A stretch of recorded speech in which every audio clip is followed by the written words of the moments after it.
মধ্যপ্রাচ্যের অস্থিরতার প্রভাব এবার পড়েছে জাপানের মুদ্রার বাজারে। প্রতিনিয়ত কমছে ইয়েনের মান। ডলারের বিপরীতে রেকর্ড ১৫৯.৬৮ পর্যন্ত পৌঁছে যায়। এটি শুধু সাম্প্রতিক সময়ের নয়, বরং প্রায় ২০ মাসের মধ্যে অন্যতম দুর্বল অবস্থান হিসেবে বিবেচিত হচ্ছে। হঠাৎ এই ওঠানামা বিনিয়োগকারীদের মধ্যে উদ্বেগ তৈরি করেছে এবং বাজারে অনিশ্চয়তা আরও বাড়িয়ে দিয়েছে।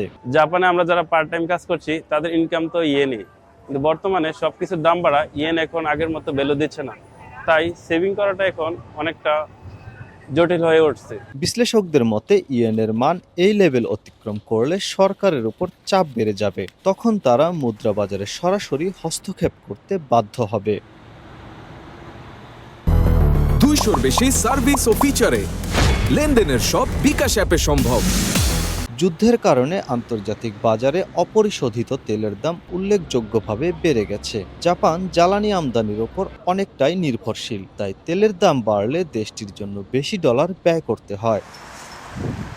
এই পরিস্থিতিতে জাপানের অর্থ মন্ত্রণালয় জানিয়েছে তারা বৈদেশিক মুদ্রা বাজারের প্রতিটি পরিবর্তন ঘনিষ্ঠভাবে পর্যবেক্ষণ করছে এবং যে কোনো ধরনের অতিরিক্ত অস্থিরতা মোকাবিলায় সম্পূর্ণ প্রস্তুত রয়েছে। মধ্যপ্রাচ্যের উত্তেজনা, তেলের দাম বৃদ্ধি ও ডলারের শক্ত অবস্থান সব মিলিয়ে কঠিন চাপের মুখে এখন জাপানিজ ইয়েন। এই পরিস্থিতি কতদূর গড়ায় সেটি এখন সবচেয়ে বড় প্রশ্ন। জাপানের টোকিও থেকে মোহাম্মদ শাকিল মাহমুদ, সময় সংবাদ।